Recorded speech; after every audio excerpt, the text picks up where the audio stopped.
Alright, so let's just see what the time is. It's not as early as what I said I was going to do it. It's 8:37. And I thought it would be quite good to do this now because, rephrase. The reason why I'm not doing this earlier, is because when I woke up earlier, I just did not feel like switching the camera on and filming, which was really annoying because I was awake at 7ish and I just felt so flat as a pancake that the last thing I wanted to do was just whack the camera on and start filming, which I knew would happen because it kind of quite often does when you've been awake through the night and go back to sleep. That's why sometimes it's better, I think, just to stay awake and then go to bed early the next night. But anyway, I want to show you the snow. So the children are arriving at school, but obviously it's the snow which is the focal point, not the children. But I won't be filming at this side for very long because I feel a bit awkward filming if the kids there. I'm quite surprised that school's on. Now, it's not that deep on the roads. If I had a car today, I'm going to film out the back, just because. Look, I'm not stupid. It's not ideal to be filming in school when kids are arriving. But also, look at this. It's thicker at the back.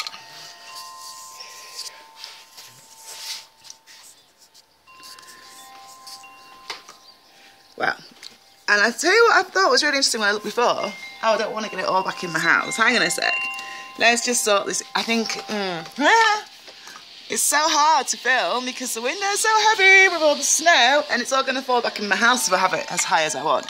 I like to have two hands on my camera so I can zoom and stuff. It's just really heavy on my head, the window, obviously. So this is going to be short-lived, having it like this. In fact, I'll tell you what, I'm just not going to zoom. It looks really fuzzy because it is snowing so heavily. Oh my god, that says Amiga PLC on the back. It said Amiga PLC on it. It's all over it, so that was quite interesting. It's just the area beneath these trees. I think it's really sweet how the trees are sheltering the grass from having much snow on them. And even though it looks so insignificant, I just thought it was quite sweet and interesting when I was looking before.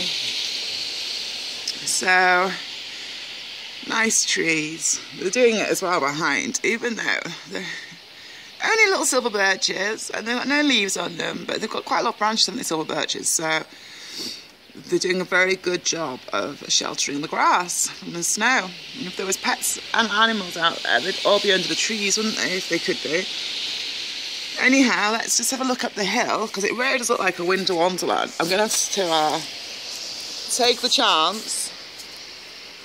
I'm going to zoom in. I've got my hands outside of the window now. It really does look wonderful, doesn't it? It's a little bit nippy though. Look at the trees. This is so beautiful. I'm not going to film for very long now here.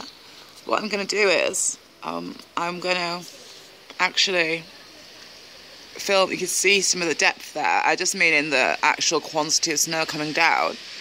And looking at those wires across, I think they're telephone wires.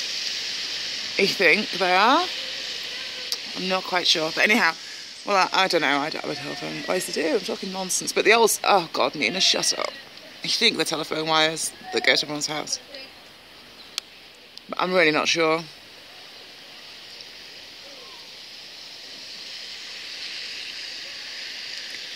So anyhow, the area beneath the trees is here.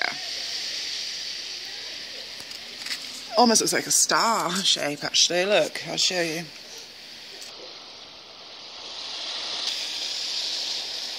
Look, it almost looks like a star shape, especially in reality. It's got 1, 2, 3, 4, 5, 6, 7, 8. 8 little peaks on it. So, look. The road's not that bad though. Anyway, that'll do. What I'm looking forward to doing is filming it from when there's blue sky and the snow stops falling. But what I really want to happen is for it to rain and take over from the snow, because we don't really want snow today. At the end of the day, I've now been snowed off work, and it's so ironic because all of the years when I would probably have loved to have been snowed off work, because it was so dangerous. I'm just going to try and put my phone up here and talk for a minute, because it was so dangerous, and it was so dangerous getting there that I would have loved to have like had snow days and it was also, I used to hate,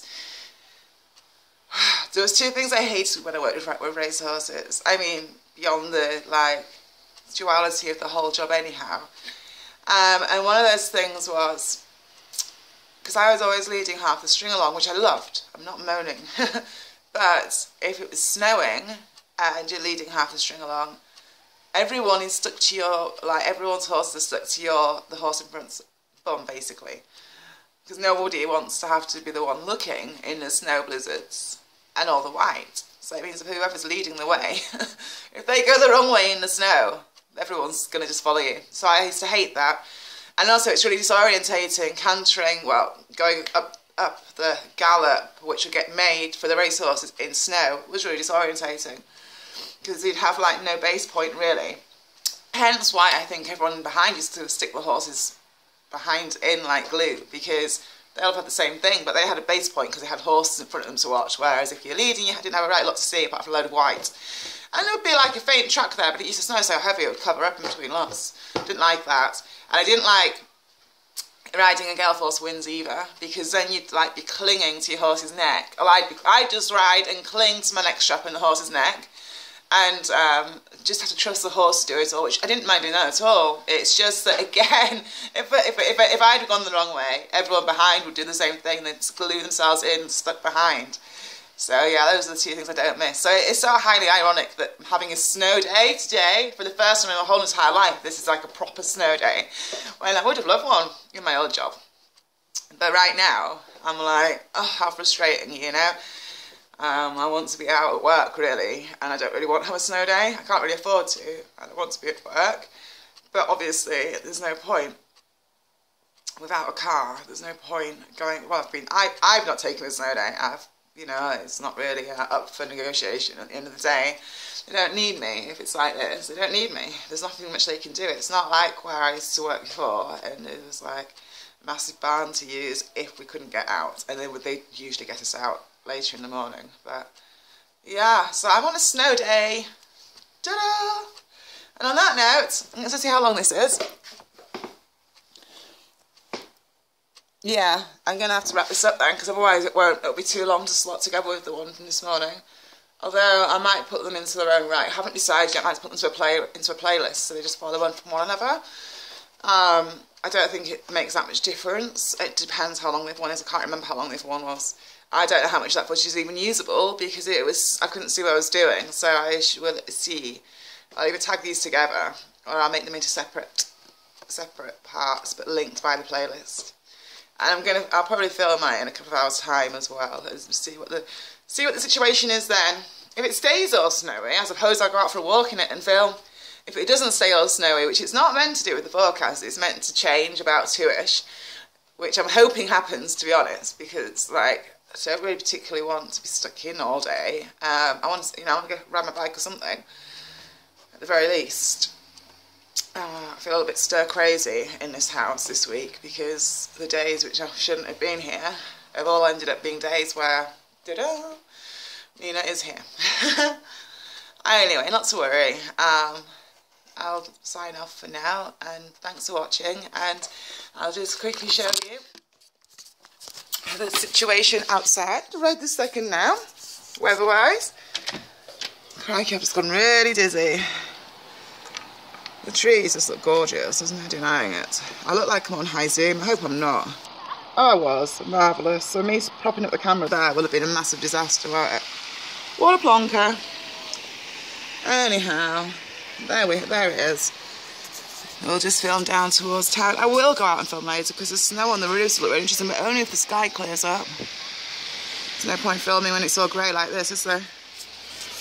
Alright, well I feel like I've whittled on too much and this has become its own separate part now. So I went to talk for another 5 minutes. I don't know what to talk about. It's got something in my eye. In my eye. I tell you what I will do actually then before I go. I'm going to show you it from down the bottom view because we'll show it from a lower elevation, the snow, purely because actually I think it looks deeper from down here than it looks from up there. We'll see what you think. But some of the plants have managed to hang on to their leaves for now. Anyway, yeah, so I'm not going any further down. It's kind of pointless. I don't know what air pressure to put into my tyres. It's really frustrating me because I don't know, why can't I just get a normal bicycle pump like when you're a kid and put pressure in your tyres? Oh no, not with these modern mountain bikes. It all seems like it's ridiculous. I don't know what pressure to put in. And at the moment it's got like 0.3 sight in it, which looks great. It looks like the tyres are going to burst when you put the pressure in. But then as soon as it sits on it, the tyres look really squishy. So it's really bugging me. I need to find out like what pressure to have the tyres at and so all that kind of thing. I think it might require a little Google search, maybe. We shall soon find out. If it's not sorted by, like if I haven't figured it out by later today, I'm going to have to grab someone who knows something about bikes and get them to do it probably because it's kind of frustrating. I want to take the bike out. And there's all these like silly extras which need to go on it. It's got the most unclear directions in the whole entire world, that mountain bike came with. Fine for whacking the tyre on and all that kind of thing. But as soon as they all came, it doesn't even really clearly say what tyre pressure to put in. It gives you a gauge of what to put it between, but it doesn't tell you what to put it at. And it doesn't, let's check the time. And it doesn't have, yeah, it doesn't have any proper directions to put where to put all the lights and stuff either. I'm quite shocked, you know, that the school's actually still on today. And the crane was whizzing around at 7 AM like normal. But then when you look at the roads aren't that bad. Even the road where I live is not that bad. So, but only because it's been gone down. If I'd just been like half an hour ahead of myself, at 7:30 it was still virgin snow over there, it would have given you a better gauge of the difference. I'm just going to quick, I don't like filming through glass at all, and I actually am doing for variety. But I'm just going to zoom in to where the rocks are up there, which you can't actually see now, because look, a second that there's coverage on those trees, those rocks immediately become hidden. Now normally from this elevation you can see the rocks. Normally from this elevation you can see, look at this here, look how it mimics the tower behind it, the tree detail just in front to the right. That looks like, sorry, that there right in the middle of the screen now, it's mimicking the antennae thing behind it. It looks like a natural kind of Stargate thing. It's really common, you know, like everything that we've got in life. If you look at all the views and stuff and the way that things are laid out and the light and the dark, I've really noticed how things like mimic and patterns like repeat right across the valley. Because when you're living here, where I live here, you can actually see, you can't see it from this angle. That's clearly what I'm talking about. But you can actually see right across the valley, and you can see like the different villages and how the shapes all mimic themselves, especially at night time as well, and just all the lights like pointing everything out. It's a bit like with the trees here, and the bit beneath, which I pointed out before, is actually mimicking the shape of the branches above. Oh God, that sounds so cringeworthy-ish, like that saying. But I'm not really trying to say like that as above so below thing. I'm not saying that at all. What I'm saying is, I'm not saying that. What I'm trying to say is it's something which is mimicked throughout life. The repetition and pattern. Like, it's like, oh God, how do I say it? Just kind of like replicant of like what we're putting out there is literally like creating shapes. So much we can see, so much we can't. every single thing that we're putting out there into the world is having an effect on the world, you know? Like, hey, I'm over time-wise. So, thanks for watching. Bye.